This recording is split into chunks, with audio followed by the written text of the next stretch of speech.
Teacher's pet is boss. Episode number 3. What up, what up? It's Nina Babel, and I'm the founder and host of the Keep It 100 Girl podcast, where Nina keeps it 100. She keeps it real, she keeps it true. And this is day 3 of the Educating Her series, and it's totally dedicated to female college freshmen attending an HBCU school this fall. Are you ready, girlfriends? Because you know you're going to be my ride and die chicks for the next 10 days. I'm taking you beyond that welcome package you received from your school.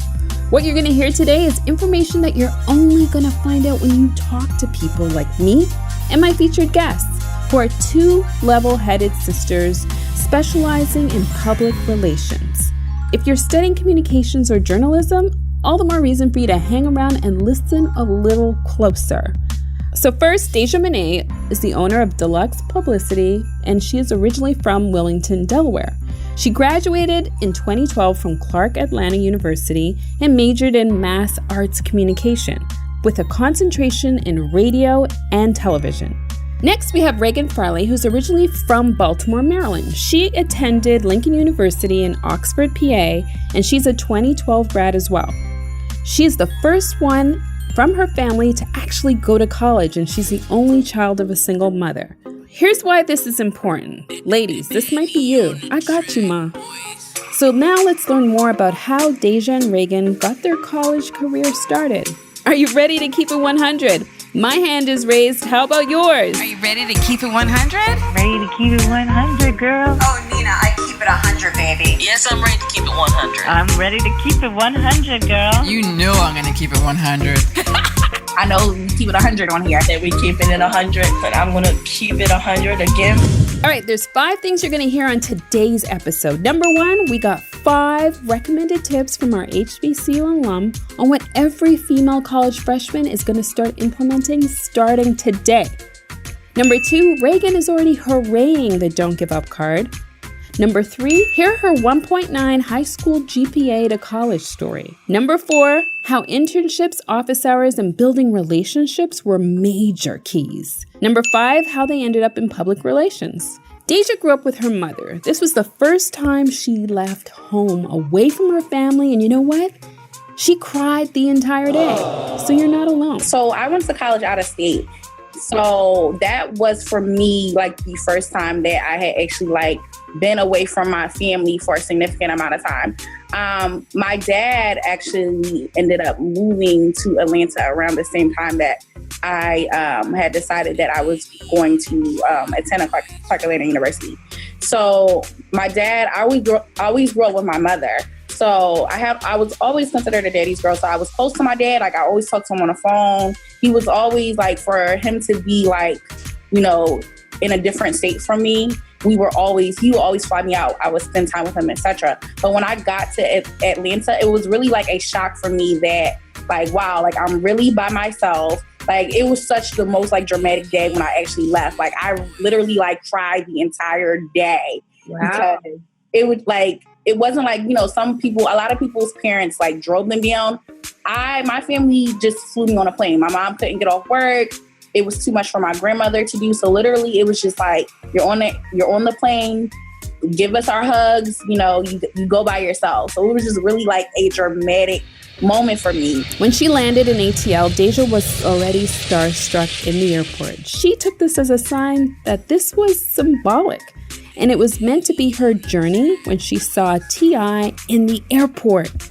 She chucked it up as a new chapter in her life, but I'm going to let her explain. Another thing, I always share this story, so that was really hard for me. But the same day when I actually left, I landed in Atlanta, and I kind of I'm a type of person where I take signs very seriously. So I'm always a big signs person, or things that are symbolic. So to me, I felt it was the right choice for me to go out of state, because I actually, the first person in Atlanta that I saw once I got off the plane was actually the king of the South, which was T.I. at that time. So, to me, even though I had this dramatic moment of being a crybaby and literally crying the whole day, and me being able to see him, to me, was just a stamp of approval. Okay, this is a new journey in my life. And I actually met somebody that's pretty much the ambassador for Atlanta. So Mood swings. Typical Gemini, this social butterfly flew in the right direction. She tapped into the class of 2012 Facebook group on social media to get to know her peers way in advance. So tip number 1 for you college-bound students, in the future, use social media to connect with your peers. And that's how you build relationships. My takeaway from that is for people to start doing their outreach before they leave home. Yes, absolutely. Absolutely. Yeah. And that's smart how you sought out like freshman 12 year, the school, and then the year, or even maybe your graduating year. Some people might do it that way. Right. And reach out to people in similar situations. Yeah. So that was extremely helpful for me because I, got to like connect with people that were experiencing the same like transition that I was. Let me set the scene. I refer to this next clip as the don't give up card, especially if you consider yourself that diamond in the rough. Remember in yesterday's episode, we talked about failures and fears, and I certainly revealed my biggest failure, but I got over it. So let's take a step back for a second, and we're going to listen to Reagan's high school GPA story of 1.9. What? That's the same reaction I had. But you know what? Even though this was a failure, she was that diamond in the rough student. When I went away to college, I graduated from Pikesville High School in Baltimore, Maryland with a 1.9 GPA. My GPA was awful, but I was always involved in something. So when I got my acceptance letter into Lincoln, they told me that you are a diamond in the rough student. They told me that regardless of your GPA, we've seen how active you've been still, how hard you're working, and we'd love to take a chance with you. He, the admissions counselor, remembered her essay. Pikesville High School, it's in a Jewish community. There weren't too many Black people there at the time, and I was in a program called AVID, which stands for Advancement via Individual Determination. So it was a college readiness program. I had actually met my admissions counselor at Pikesville, and he was like, "Your name's Reagan? Wow, I read your essay." Yeah. And one of the reasons why I chose you is because I loved your writing, and your story spoke to me so much that I had to accept you. And when you get to campus, let me know, because however I can help you, I'm here to help. Tip number 2. I need to say this tip out loud for those of you in the back row. I just want to say, y'all, that there's a place for everybody. Don't give up. One thing I can say is stay determined your freshman year, because you never know what can happen. Welcome to the Modern Edgy Urban Store. This collection caters to modern, edgy urban men and women. No more gentrifying our genius. We own it. We consider ourselves people with an edgy, hip swag by nature. We are unapologetically ourselves. We are crushing it. All day, every day. We have an urban, sexy style. The Modern Edgy Urban Store is now officially open to all men and women with an edgy urban style and swag. Summer tees and greeting cards are now available online. Visit modernedgyurban.com or follow us on Instagram. Ways to build major keys in relationships during college. Now, we will learn how an internship can be your major keys that trigger your career path. Reagan's experiences interning stirred her in the direction of PR, public relations. My degree is actually in journalism. It's actually not even in PR, so hard news. And I was actually the managing editor of my newspaper.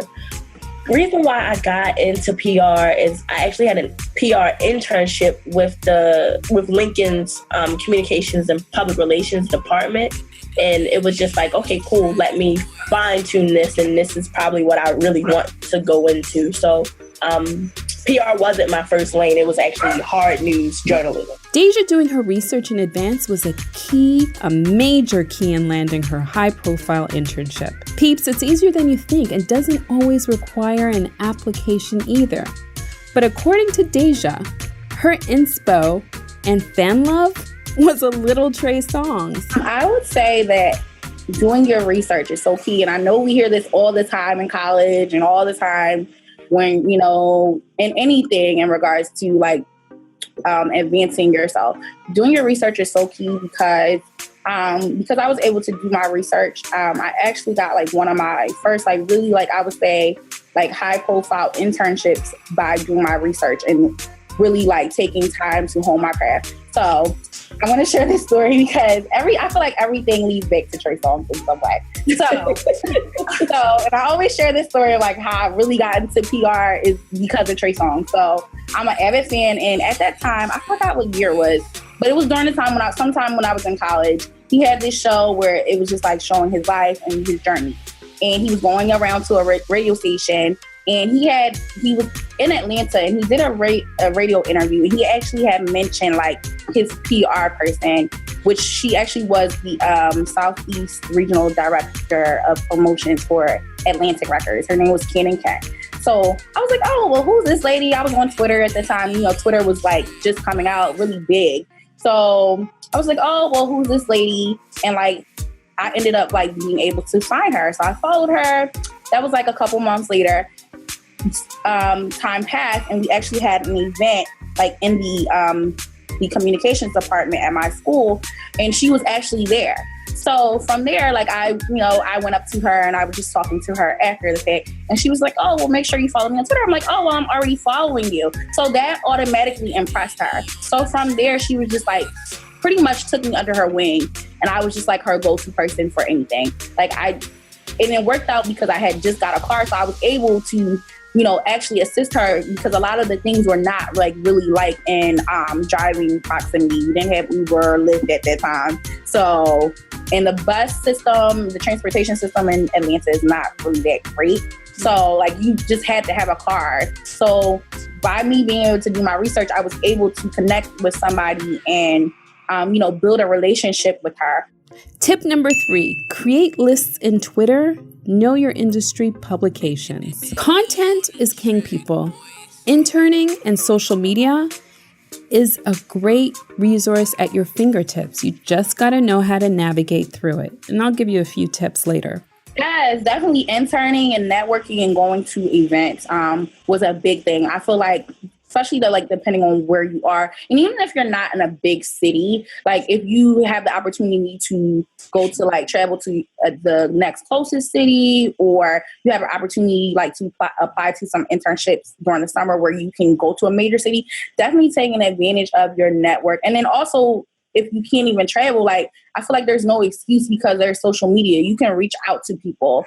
We're in a day and age where there's so many different ways or avenues to actually like connect with people that there should be no reason that you should not have some type of mentor, even if they're not a person that's like sitting down with you every week. We're in a generation where content is king and people are putting out information. Like you have Myleik.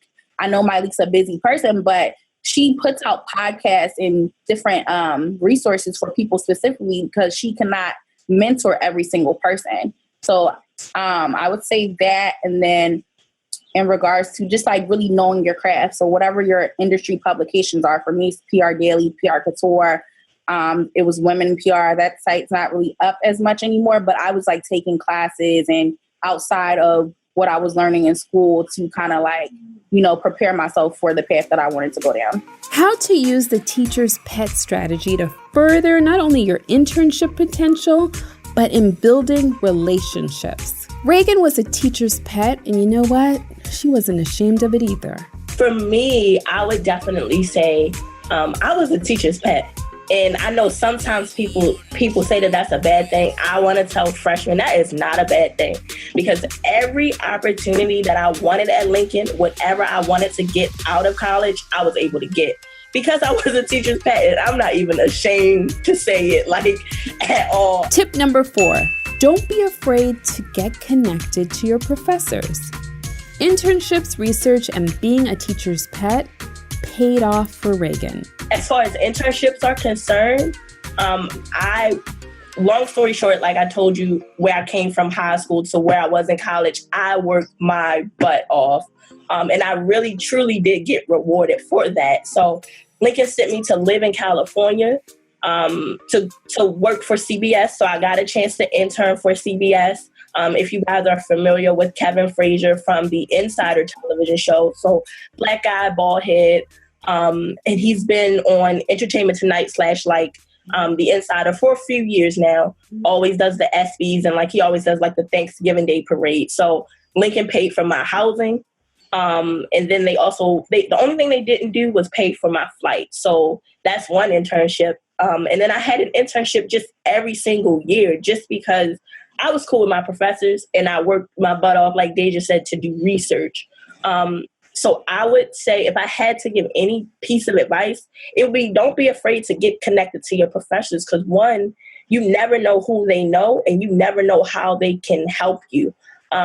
I had gotten so many awesome opportunities just because of that. And sometimes I think now, and even talking to you about it, Nina, sitting back, I'm like, wow, I really got a chance to do that. I really got a chance to live in LA for the entire summer. I really got a chance to work at Radio 1, to attend those major conferences for free, like the National Association of Black Journalists, to work at NBC in Philadelphia, so on and so forth, just because, one, my teachers already knew my work ethic. They knew that I was determined, and they had no problem saying, hey, we got this student named Reagan, or, she's determined, she's from Baltimore, and she already does what we need her to do. So why not send her out on this? And I know after a while, people were like, y'all always picking the same person to do something. But I definitely know that I had to do what I had to do and just show, them that this is what I want to do for the rest of my life. So however you can help me, I had no problem saying that. However you can help me, because I'm eager. I'm willing to learn and I'm ready. So every opportunity that I got to seize or wanted to seize in college.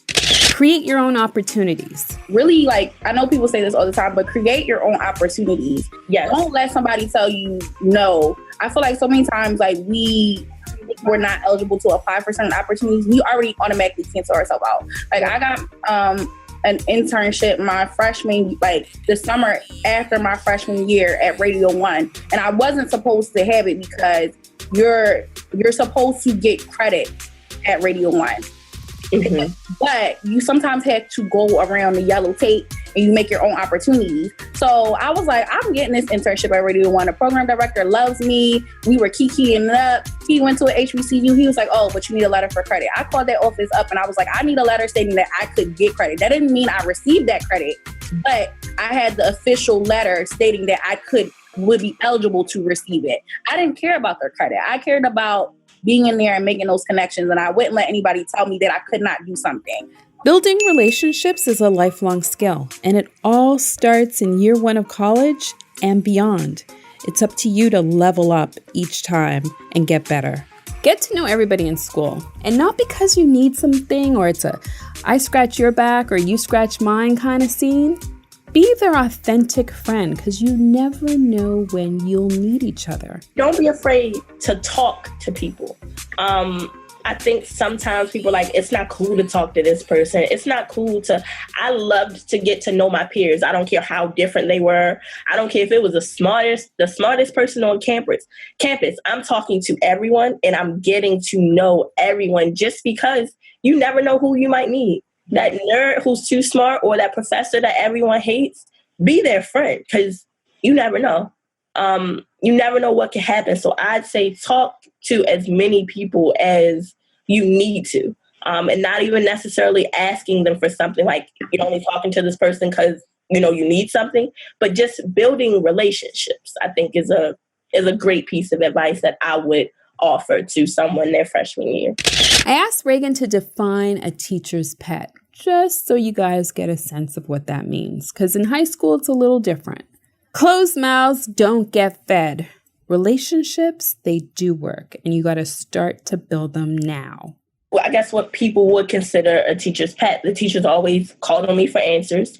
I was always asking a teacher a question. I was always in somebody's office if I did not understand. And not that that's embarrassing. It's, no, I'm here for my education. I want to ask questions. I'm interested. I'm excited to learn. And then, like I said, I was chosen for opportunities. And not that that's a bad thing. Because like I said, based off of that, my department director of the entire mass communications program, and then the director of public relations. So one day I'm in the public relations office, and my director, we're still friends to this day as well too. She graduated from Lincoln in 2008. She's like, "Hey, you want to go to California?" And I'm like, oh, okay, yeah, like, fine, sure. She's like, "Well, you don't gotta pay anything. Your mom just has to get you a ticket, but we decided to send you to California." And I'm like, "Okay, what's the joke? What are you guys talking about?" And she's like, "Well, I'm putting you on the phone with Milan Carter, who was a Lincoln graduate. He graduated in like 2009. And I'm putting you on the phone with Kevin Frazier. We're going to send you to California to live, all expenses paid. You just have to go out and do the work." So I think that was an opportunity where I'm like, wow, relationships do work because they know your work ethic. And I guess being that what some people may consider that teacher's pet got me to where I needed to be. It got me to those different opportunities. But yeah, closed mouths don't get fed. My mom's in the background like, closed mouths don't get fed. But, closed mouths don't get fed. They, like I said, they knew that I was eager. They knew I wanted to learn. They knew I wanted to network. And they knew if they sent Reagan Farley out to something, she could represent Lincoln well. And do it with the back of her eyes closed. Because it's about those things too. Like, we're sending you on behalf of Lincoln. It has to be someone who is capable of not only representing themselves, but representing the school. Point blank, period, in whatever capacity you're in. The importance of office hours and why it matters when building relationships during college. Everybody's grandmom has something to say. And Deja's grandmom, she said, "Girl, you don't get what you deserve. You get what you negotiate." Know this. Deja comments that, look, when you have those harder classes and your professors see that you're making an effort to get through the semester, it puts you in a position to negotiate and in some cases even dispute your grade if you really felt that you should have scored higher. Definitely. And I would say too, and my grandmother always told me this, you don't get what you deserve, you get what you negotiate.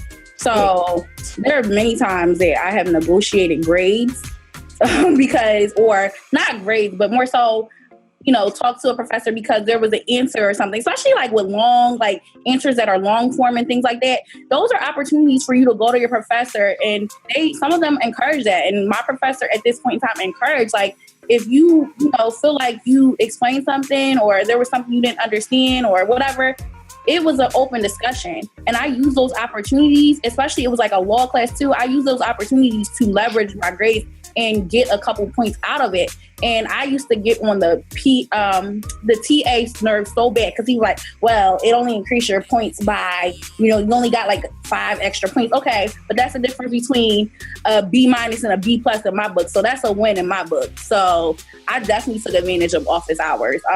Even like with some of my hardest classes, like I remember my senior year, I had to take this economics class. Like, I don't know why on earth they would make us take this class. And I'm not a math person, but I was in that teacher's office every week. And because of that, he saw that I was trying to, make an effort. I didn't have the best grade, but I got what I needed to graduate. So office hours make a difference. I had math, and math is like my worst subject. I've never been good at math. And since I was a communications major, we didn't have too many math classes.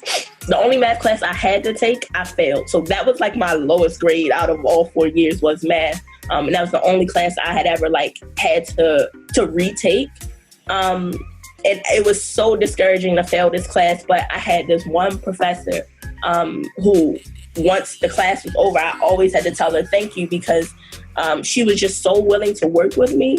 And I was so willing to be in her study hall every Thursday or Wednesday or whenever it was, because I'm like, listen, I don't understand this. I don't want math to be the only reason that I don't pass college.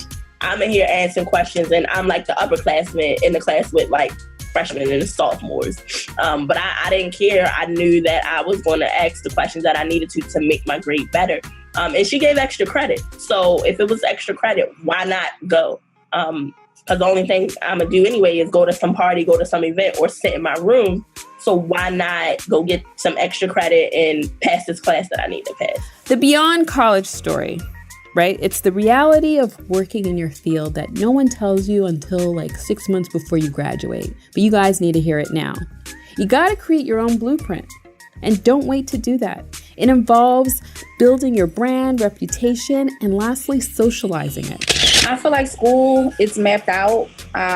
You have a curriculum guide. You have, I know at Clark, we were told, this is your program guide. These are the classes you need. You keep this with you. You check off what you need as you go along. So you have like a guide, and then of course, like whatever you do, like outside of that, but everything's there for you. You have a place to stay. You have food.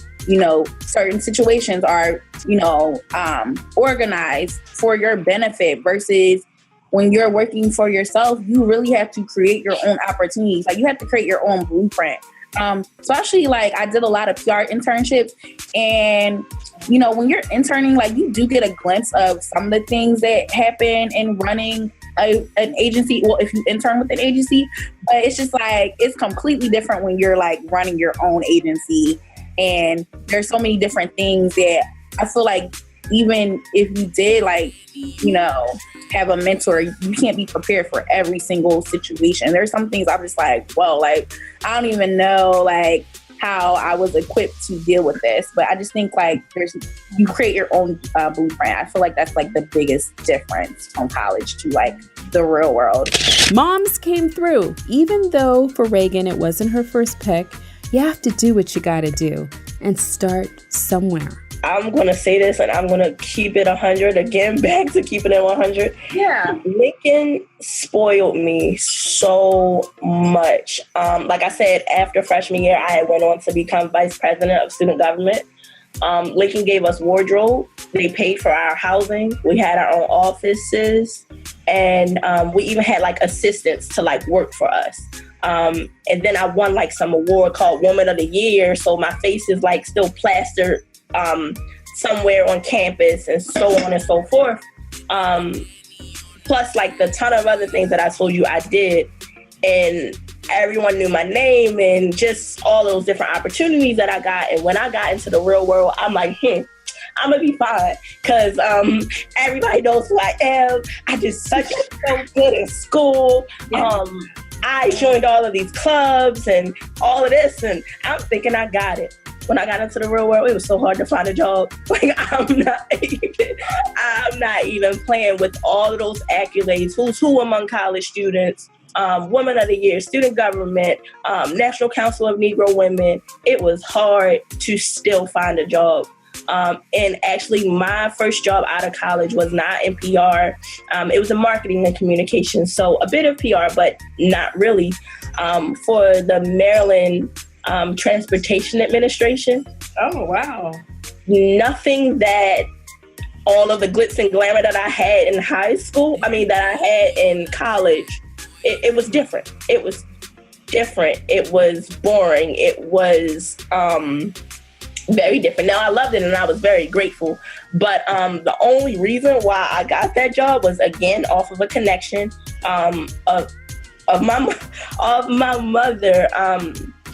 It was a friend of hers who just heard that I had been doing all of these wonderful things in college, and she was the director of the department, and she's like, I want to hire you after college, because I had been blankly filling out resumes, applying, and all those different things, but she gave me a chance, and it was just awesome, because at first I'm like, someone's gonna hire me easy. I had so many jobs. I had so many internships. Someone's gonna hire me May 7th. which I graduated May 6th. So I'm like, somebody gonna hire me May 7th. I'm gonna be fine. That was not the case. But and then after college, I had unfortunately got diagnosed with seizures. So I did all of those great things and all of those different accolades. And then I had actually got like a step back because I got diagnosed with epilepsy probably like a few months after. Right. So it was a big blow, and it was a shock to me, and very, very different from what I expected. And I'm still kind of like adjusting to that.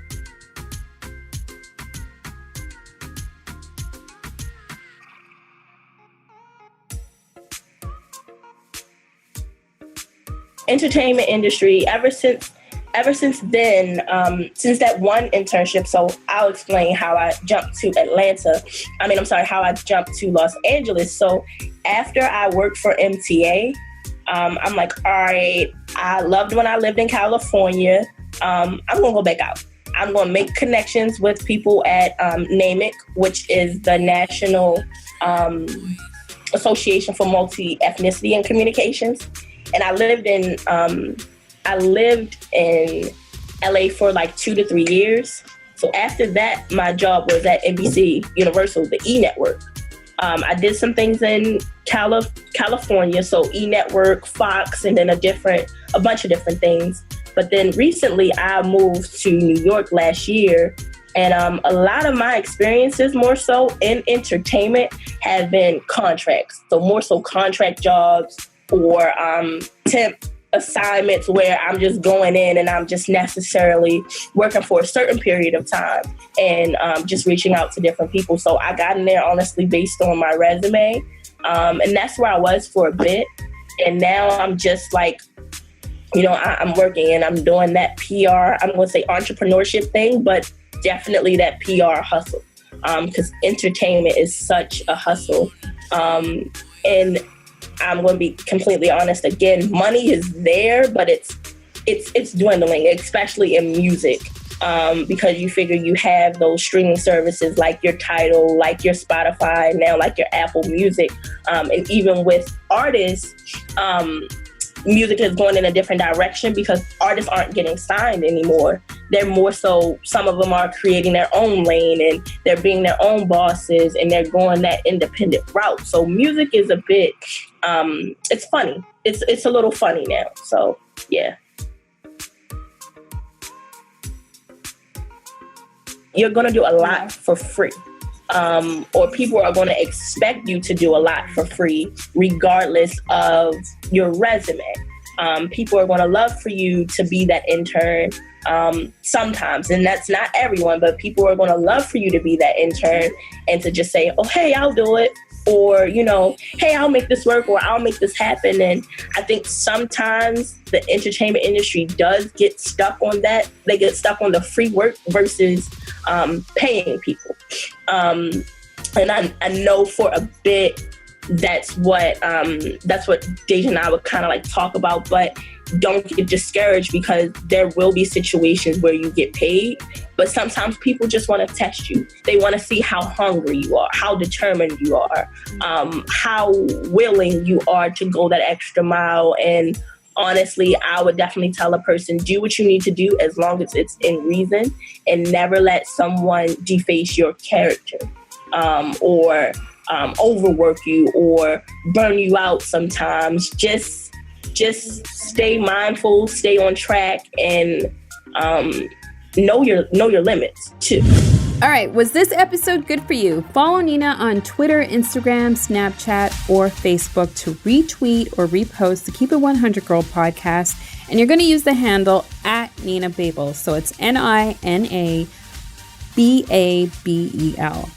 But has anyone told you this stuff yet? Because the first day of class starts today. If you're studying communications or journalism, don't sleep. But to anyone listening, download these 5 tips from this episode to get your freshman year jump-started the right way. You're going to go ahead and visit www.educatingher3.com to get your free copy. And I'll also include how to create those lists on Twitter.